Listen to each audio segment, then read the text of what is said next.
Fans of the Horus Heresy, thank you very much for joining me for a model, little bit of build and tactics review of the Triaros Armoured Conveyor for the Mechanicum.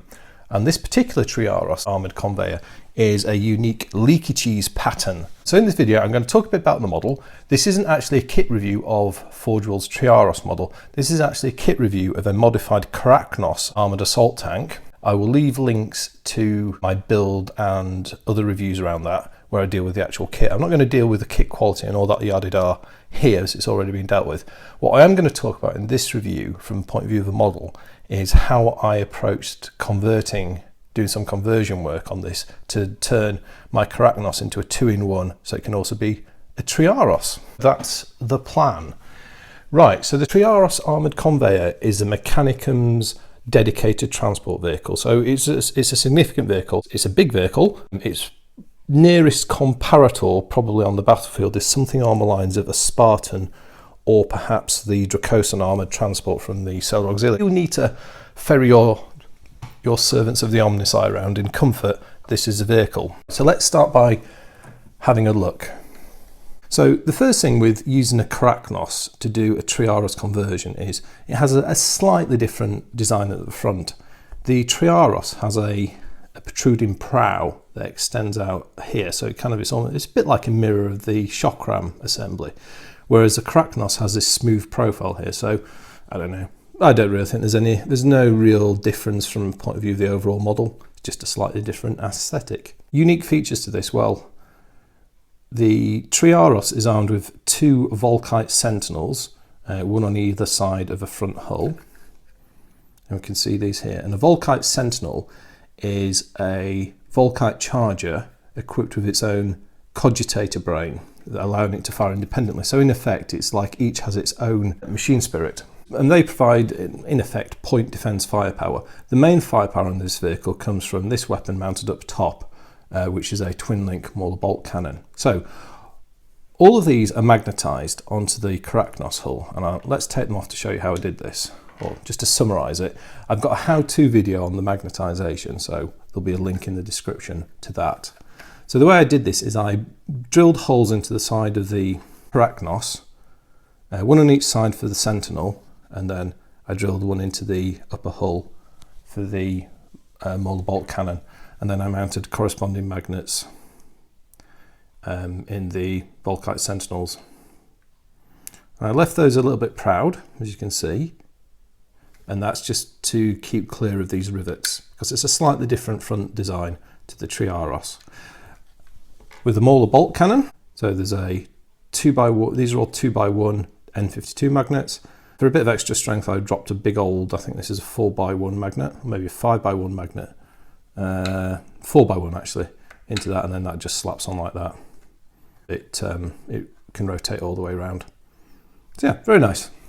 Now, clearly to do this as a 2-in-1, you probably, unless you're lucky and can find someone selling some spare Mauler bolt cannons, twin-link Mauler bolt cannons and Volkite Sentinels, you're going to have to get handy with the converting works to make these weapons. Now my thought to convert these is you could probably get some sort of hemispherical item. There's all sorts of things you could buy to do that. The actual Volkite Sentinel itself, well, although it's a Volkite charger, size-wise the weapon actually compares more directly to the Volkite Colliver. So if you were to buy a Space Marine upgrade weapon pack from Forge World, you could get some Collivers and you can convert those onto your hemisphere, and then you just need something to represent a targeting device. I mean, these have got these nice cogitator skulls, but you could do a variety of things to represent those. In terms of the Mauler bolt cannon, what are the options? Well, I guess if you're a Mechanicum player and you own a Macrocarried Explorator and you've kitted that out with the Graviton Imploder, there's the one in the background, there is, you get a spare Mauler bolt cannon with the kit, so you get both weapons with the Macrocarried, so you could drop that Mauler bolt cannon on here and it would look really good as an alternative. Maybe you've bought a Castellax and converted a different weapon onto it, and you got a spare Mauler bolt cannon from Castellax, that's another possible source. Or otherwise, go hunting around on eBay or Bitsbox, find some plastic heavy bolters and just buy those and do a bit of conversion work. Don't see why not. Yeah, very nice. The other thing I did, I had the spare flare shield cover and I've magnetized this. and I can swap this over with the Karacnos weapons. But you could just as easily leave the Karacnos one on and somehow attach the lightning blaster sentinels on, like so. And I think one of you guys, Zipokovic, who's I call the master of magnets, did a sort of magnet and pin type approach to do that. So yeah, a few thoughts about how to modularize. I don't know if that's a new word, but I'm entering it into the OED for this year's new words. How to modularize your Karacnos to become a Triaros. But much like the Karacnos, it's a great looking vehicle. You know, design cues are just the same. Front prow is based on a Greek trireme, and then you got the whole heavy industrial locomotive style look at the back. Let's do some size comparisons. So let's start with one of our Astartes. And today we have a Mark II armour Apothecarian from my Iron Hands force. If we bob him on the side, we can see that the Triaros is a big vehicle, just like its battle tank brother, the Karacnos. It's a big old vehicle, this one. And we can see some Myrmidons lurking in the background. So if I just go grab one of those dudes, and these are Myrmidon, well, there's some Myrmidon Destructors and then also some Myrmidon Secutors. Here we've got a Myrmidon Secutor. He's armed with a graviton gun, a phased plasma fusel in the 40 watt range, and a power axe. And if we put that chap alongside, yeah, it's a big vehicle. I think the doors on these have been scaled to look like they're the right size for allowing bulky models to get in and out. Okay, let's stick with things on two legs and go for a battle automata comparison. So here is a Domitar class battle automata. Just get you to swap places with our Astartes. We can see that the Triaros at the flare, I mean the Domitar is the same height as a little bit taller than the hull. But when you account for the flare shield mount, it's taller than the Domitar. So this is a big vehicle. Let's live dangerously. Let's do a comparison against a Mechanicum tank. This is a Prius Venator, a standard Mechanicum main battle tank.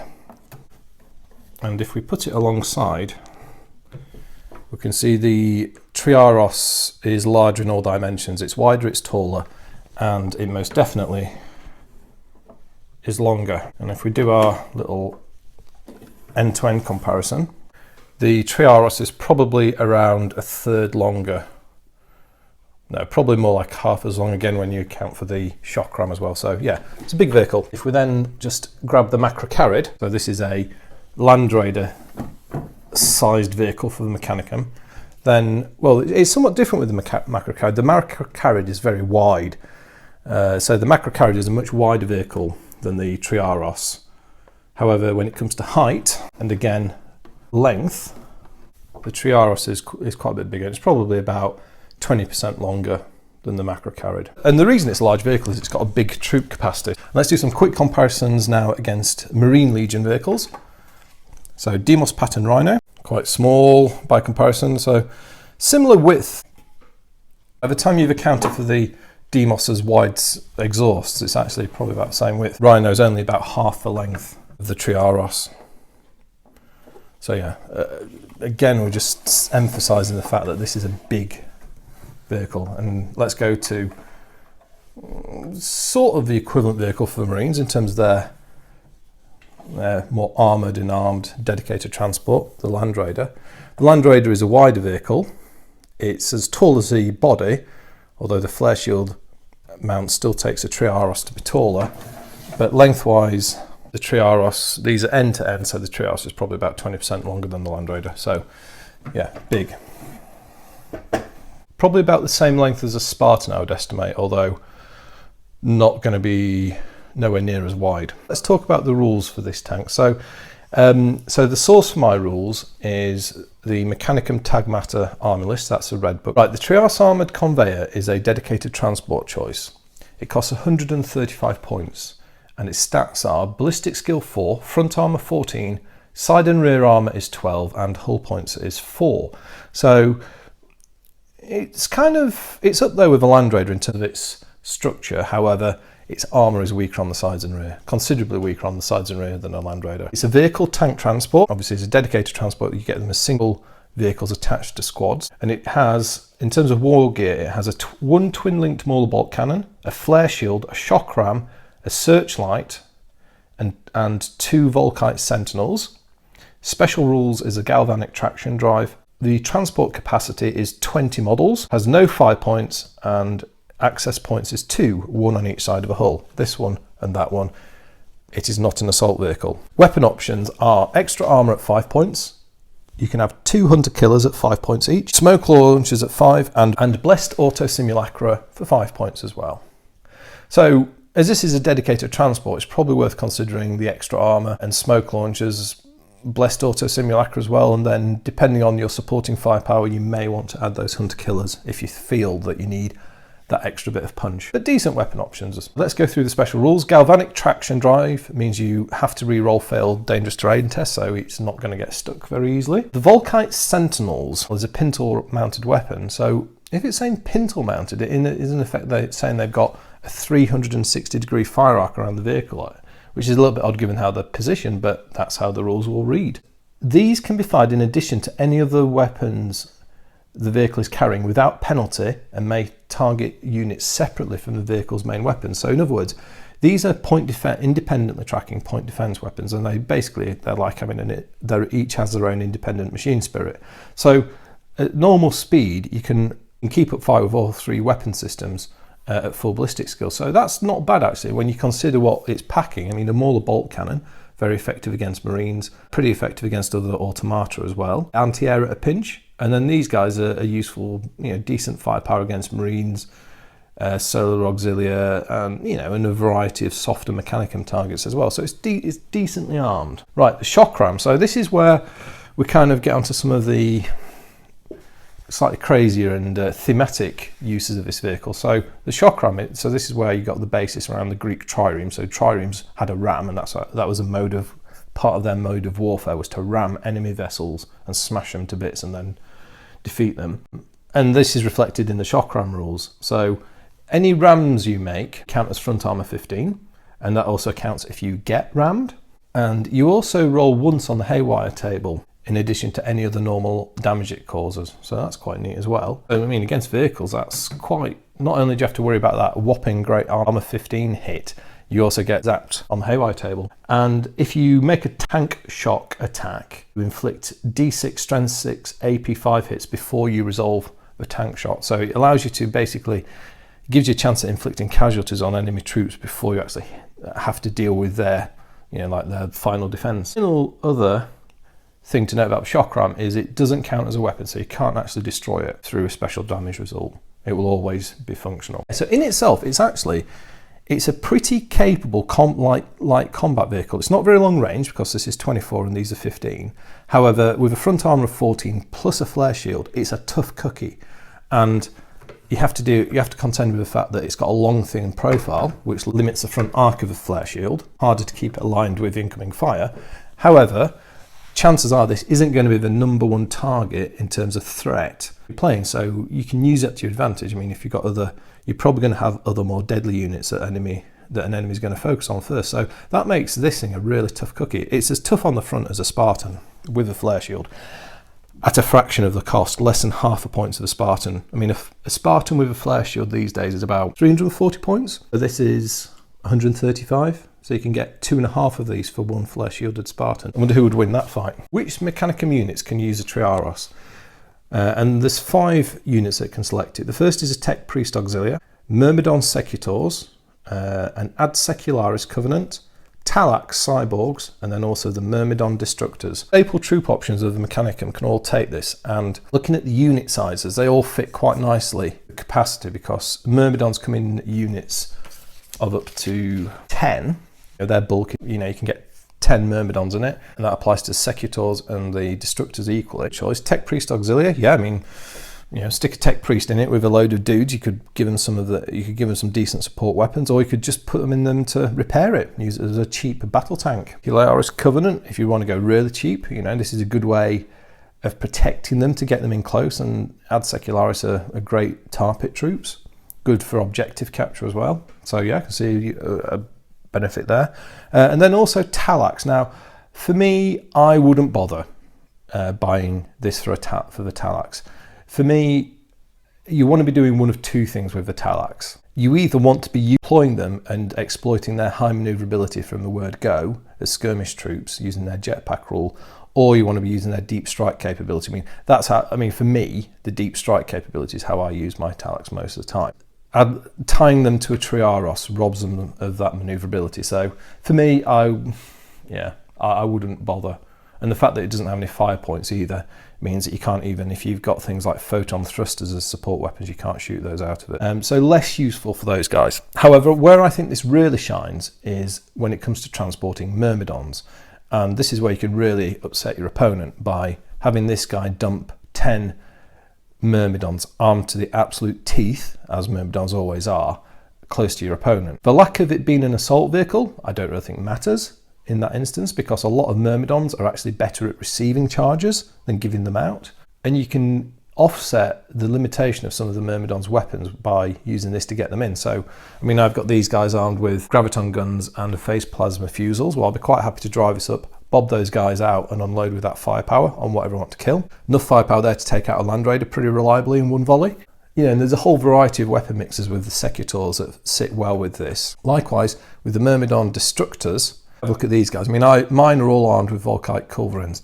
For purposes of staying on good terms with my gaming opponents, I actually sold my irradiation engine unit because just to stay on good terms, let's put it that way. But if you do play with guys armed with irradiation engines, then there's no better unit in the game. That's where not having an assault vehicle doesn't matter a jot, because you know, you get your Myrmidon Destructors out with irradiation engines, you give the nearest Space Marine unit space cancer, kill them all off. If any survive, then and they try to charge you, they're just going to get absolutely murdered by the wall of death. And likewise for the Secutors, they've got loads of weapons that do well. Don't need to charge into combat to be effective. So that is where I think, in terms of delivering firepower in that's decisive to win a battle, that's where I think this vehicle really shines. It's in the transport of the Myrmidon troops armed with the correct types of weapons. And even for fire support Myrmidons, so these guys, Myrmidons can't run, so they're quite lumbering and slow. So you could use this to rapidly transport them into position and allow them to lay fire down from cover or an objective, you know, if you wanted to deny an objective to an opponent. So it does have use transporting Myrmidons from that point of view to offset their slow movement rate. I guess another way of enhancing the effectiveness of Myrmidons in that way is to attach an independent character to the squad, which Mechanicum doesn't have many of, but ones that you do have, Mechanicum heroes, tend to be very nasty and have a lot of potent combat capabilities. And, you know, just being able to rock them up with their supporting Myrmidons, dump them out and either unload their firepower or get them into melee, again, really plays to the strengths of this vehicle. And on top of all that, when you do get in close, once you've disgorged your troops, you then have the option of either hanging back and giving support fire, using it as something to block fire, and you know it's excellent at doing that because of its very tough frontal armour. Or if there's enemy vehicles in the region, well, you know, go for it. Ramming speed, go smash up their vehicles, because this is very good at doing that. So there you have it. I think that is all I have to say on the Mechanicum Triaros Armoured Conveyor. I think a really great unit, you know, 135 points, it's well costed. It compares very favourably, I think, to other dedicated transports in terms of cost. And it doesn't, you know, I think in all of its weapons and capabilities, they're very focused. It doesn't have anything kind of weird and wacky. It's just it's very well designed and aligned to do what it's designed to do. And from that point of view, it's easy to get your points value out of it. Let me know what you think about the Triaros Armoured Conveyor, brackets Leakycheese pattern, in the comment section. Thank you very much for watching. I will speak to you next time, and goodbye.